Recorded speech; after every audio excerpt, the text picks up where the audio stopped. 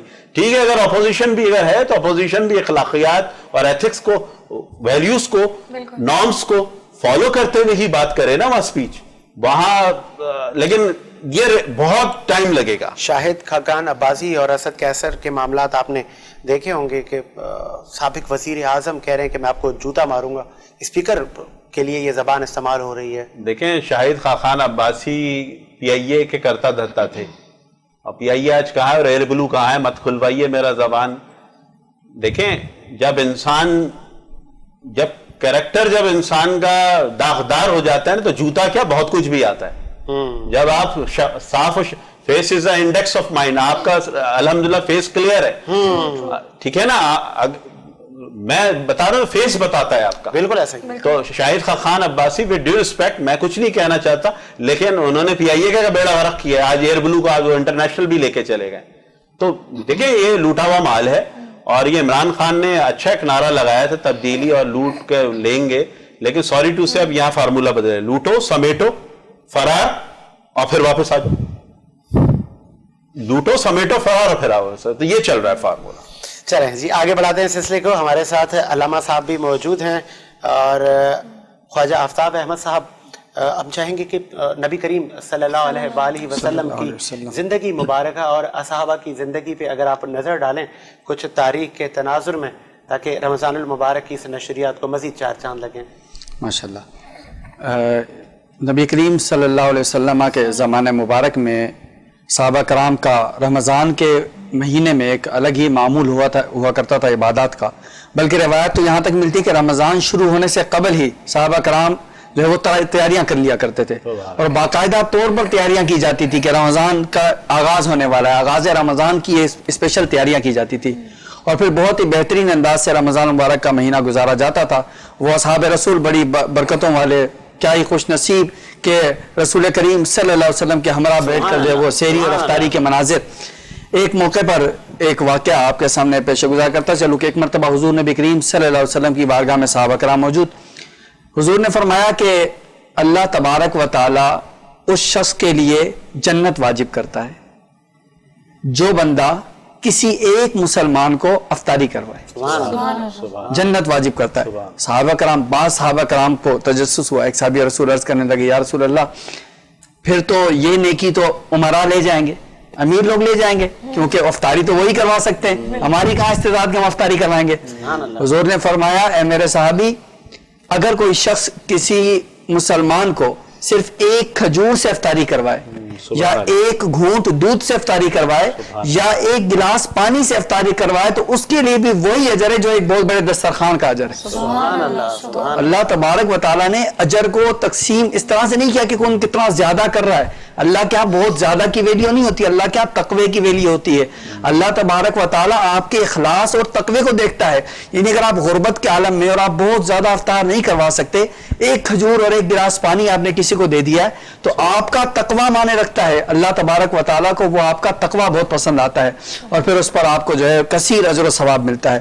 تو صحابہ کرام کی زندگی میں اس کے بے شمار واقعات ملتے کہ وہ ایک دوسرے کا خیال رکھا کرتے تھے. اگرچہ بھوک اور مفلسی کا عالم تھا، لیکن اس کے باوجود وہ جو ہے افطار کے وقت میں ایسے واقعات آپ کو ملتے ہیں کہ افطار کے وقت میں سامنے جو ہے افطار کا سامان وہ بھی چند کھجور اور پانی رکھا ہے اور دروازے پر دستک ہوتی ہے اور پتہ چلتا ہے کہ کوئی بھوکا آیا ہے جس نے کھانا نہیں کھایا اور جو ہے اس کے پاس افطاری کا سامان نہیں ہے, اٹھا کر اس کو دے دیا کرتے تھے. اس چیز کی فکر نہیں کیا کرتے تھے کہ ہمارے پاس جو ہے ہم افطاری کیسے کریں گے. اور پھر بعض دفعہ ایسا ہوتا کہ اگلے دن سحری کے لیے بھی کچھ نہیں ہوتا تھا اور بغیر سحری کے صرف پانی پی کر بھی روزہ رکھتے تھے. بعض دفعہ صرف کھجور کھا کر روزہ رکھ لیا جاتا تھا. تو بہرحال ان کا تقویٰ تھا, اللہ سے لگاؤ, اللہ سے محبت, اللہ سے عشق اور اللہ کے رسول سے ان کا عشق تھا کہ جو ہے ان تمام بھوک اور پیاس کے باوجود انہیں نڈھال نہیں ہونے دیتا تھا, انہیں پریشان نہیں ہونے دیتا تھا. وہ اللہ کی یاد میں اس قدر گم ہو جاتے تھے کہ جیسا کہ وہ کہا جاتا ہے, حضور نے فرمایا کہ جب بندہ اللہ کی یاد میں گم ہو جاتا ہے تو پھر اللہ تبارک و تعالیٰ اس کے ہاتھ پاؤں زبان سب بن جاتا ہے. اللہ کی طرف سے اس کے جسم میں طاقت حلول کر جاتی ہے.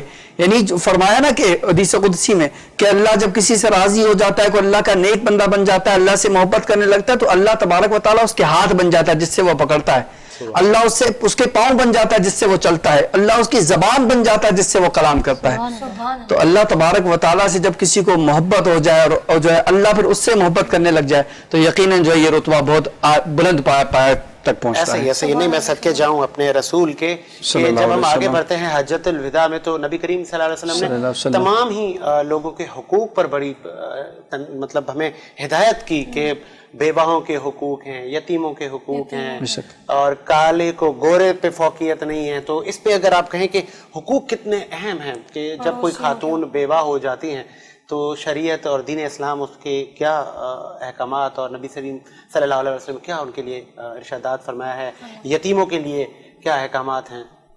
دیکھیں حقوق العباد کے معاملے میں میں چاہوں گا کہ اس کو میں رمضان مبارک کے پیرائے میں رہتے ہوئے گفتگو کرنے کی کوشش کروں. دیکھیں رمضان مبارک کے مہینے میں اگر ہم حقوق کی بات کرتے ہیں تو ہمارے ہاں پاک و ہند میں ایک معمول ہے کہ ہمارے یہاں جو زکوٰۃ ادا کی جاتی ہے وہ عموماً رمضان کے مہینے میں, اور اس کے لاجک اس کے پیچھے بھی لاجک یہ ہے کہ کیونکہ رمضان کے مہینے میں جو ہے ثواب بڑھ جاتا ہے تو زکوٰۃ تو ویسے ضروری نہیں کہ رمضان کے مہینے میں ادا کی جائے, لیکن لوگ جو ایک مومن نیکیوں کا حریص ہوتا ہے, زیادہ نیکیاں حاصل کرنے کی خاطر یہ خواہش ہوتی ہے کہ رمضان کے مہینے میں زکوٰۃ ادا کی جائے. لیکن بعض دفعہ یہاں ہمارے ہاں جو ہے ایک بہت غلط کہنے پر دیکھا گیا ہے کہ ہم زکوٰۃ تو ادا کرتے ہیں, لیکن زکوٰۃ ہم کب ادا کرتے ہیں؟ زکوٰۃ ہم ادا کرتے ہیں عید والے دن. عید والے دن جب ہم عید کی نماز پڑھنے جائیں گے, عید کی نماز پڑھ کے جب ہم نکلیں گے اس وقت ہم اپنا فطرہ بھی دیں گے, ہم اپنی زکوٰۃ بھی دیں گے. مجھے یہ بتائیں کہ آپ کے محلے میں, آپ کے علاقے میں, آپ کی گلی محلے میں, آپ کے قریب رہنے والے اور آپ کے رشتہ داروں میں بہت سارے ایسے افراد ہیں جو انتہائی مفلسی کے عالم میں, انتہائی غربت کے عالم میں, ان کے پاس بعض دفعہ سحری افطاری کے لیے کھانے کو کچھ نہیں ہوتا, انہوں نے عید کے نئے کپڑے نہیں بنائے ہوتے, اور آپ عید کا نیا جوڑا پہن کر عید کی نماز پڑھنے جاتے ہیں, اور باہر جو ہے عید کی نماز پڑھ کے جب آپ نکلتے ہیں تو پیشہ وارانہ بھکاری, بدقسمتی سے ہمارے یہاں جو ہے ایک ٹریل چل چکا ہے, تو پیشہ وارانہ بھکاریوں کو ہم دے کر اور جو ہے مختلف جگہ دے کر ہم سمجھتے ہیں کہ ہم نے اپنا فرض ادا کر لیا. نہیں, بالکل ایسا نہیں ہے. آپ کو سب سے پہلے جو حقوق العباد کے حوالے سے زکوٰۃ اور فطرے کے اعتبار سے بھی اگر کہا گیا تو کہا گیا کہ سب سے پہلے آپ کے قریبی رشتہ دار, کیونکہ آپ ان کو زیادہ جانتے ہیں, آپ زیادہ جانتے ہیں کہ میرا کون سا قریبی رشتہ دار زیادہ مستحق ہے, تو سب سے پہلے وہ اس کا حقدار ہے کہ آپ اپنی زکوٰۃ اور فطرہ اور دیگر جو بھی آپ نفلی صدقات دینا چاہتے ہیں اس مقدس مہینے میں ثواب حاصل کرنے کی خاطر, تو سب سے پہلے اپنے قریبی رشتہ داروں کو دیکھیں, ان کی مدد کریں, ان کے بارے میں آپ سے پوچھا جائے گا, ان کے بارے میں سوال کیا جائے گا اگر ان کے حقوق رہ گئے. اس کے بعد آتا ہے آپ کے محلے دار, پڑوسی, قریب کے رہنے والے, ان میں اگر کوئی ایسے لوگ ہیں جو آپ دیکھتے ہیں کہ واقعی یہ غربت کے عالم میں تو ان کی سب سے پہلے مدد کریں. اس کے بعد پھر اور قریبی سے جی اپنے قریبی رشتہ داروں سے شروعات کرنی چاہیے. اس سے جو ہے اگر اس چیز پر عمل کر لیا جائے, یہ شریعت کا ایک اصول ہے نا جس کو ہم شاید ابھی پشتے پشت ڈال کے بیٹھے ہوئے, اگر اس پر عمل کریں تو آپ دیکھیں غربت میں خاتمہ ہو جائے گا. رسول اللہ صلی اللہ علیہ وسلم کے دور مبارک میں, بلکہ اس کے بعد صحابہ کرام عمر فاروق اعظم کے دور میں, عمر بن عبدالعزیز کے دور میں آپ دیکھتے ہیں کہ زکوٰۃ کے پیسے نکلا کرتے تھے, زکوٰۃ کے پیسے کسی کو دیے جاتے تھے کہ جاؤ زکوٰۃ دے کر آؤ. وہ گھوم پر پورا شہر گھوم کر واپس آ جاتا تھا اور کہتا تھا کہ کوئی شخص ہی ایسا نہیں ملا جس کو میں زکوٰۃ دے سکوں, کوئی مستحق زکوٰۃ ہی نہیں ہے. اس کی وجہ کیا ہے کہ ہر ایک شخص اپنے قریبی رشتہ دار کا خیال رکھتا تھا. جب میں نے اپنے تمام قریبی رشتہ داروں کا خیال کر لیا تو یقیناً ہر ایک نے اپنے قریبی رشتہ داروں کا خیال کر لیا تو آپ دیکھیں کہ معاشرے سے غربت کہاں چلی جائے گی, غربت ختم ہو جائے گی. ہم جس طریقے سے غربت کا خاتمہ کرنا چاہ رہے ہیں وہ حل نہیں ہے. اس کا حل طریقہ یہی ہے, آپ سیاسی پہلو میں لیں یا شرعی پہلو میں لیں اس کا طریقہ یہ ہے کہ آپ شرعی اصولوں کے پابند ہو جائیں. آپ جیسے شرعی اصولوں کے پابند ہو جائیں گے آپ کے لیے راستے ہموار ہوتے چلے جائیں گے. آپ حقوق العباد پر بھی عمل کر لیں گے اور حقوق اللہ پہ بھی انشاءاللہ آسانی سے عمل پیرا ہو سکیں گے. بہت اچھی بات کی آپ نے, اور میں چاہوں گا کہ نعت رسول مقبول صلی اللہ علیہ وآلہ وسلم بھی ہم شامل کریں. جامی صاحب چاہیں گے کہ رحمت للعالمین کا ذکر بھی چلتا رہے. سبحان حقیقت میں وہ لطف زندگی پایا نہیں کرتے. سبحان اللہ. حقیقت میں وہ لطف زندگی پایا نہیں کرتے جو یادیں مصطفیٰ سے دل کو بہلایا نہیں کرتے جو یادیں مصطفیٰ سے دل کو بہلایا نہیں کرتے.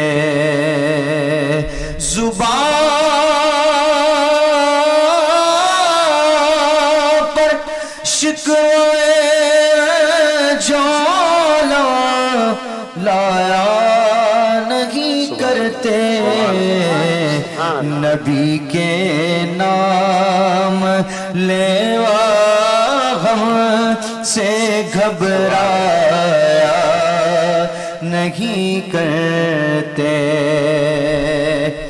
اور یہ دربار محمد ہے یہاں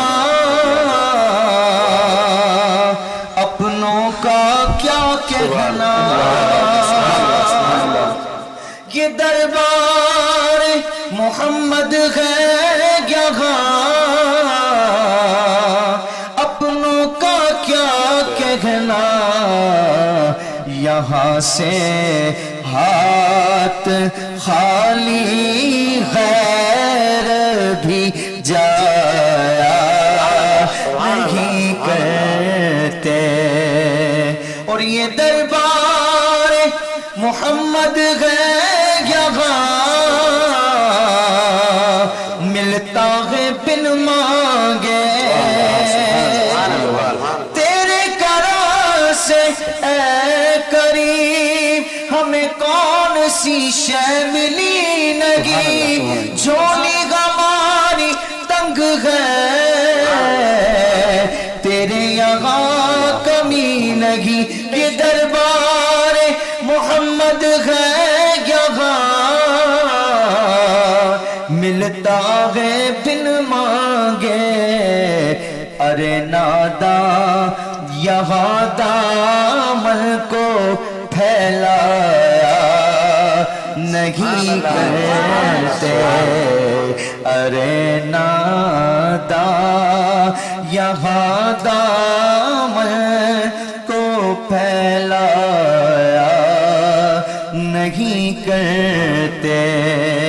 اس کلام کا حاصل کلام شعر جس شعر کی وجہ سے میں نے کلام پڑھا ہے. سبحان اللہ. ہاں محمد مصطفیٰ کے باغ میں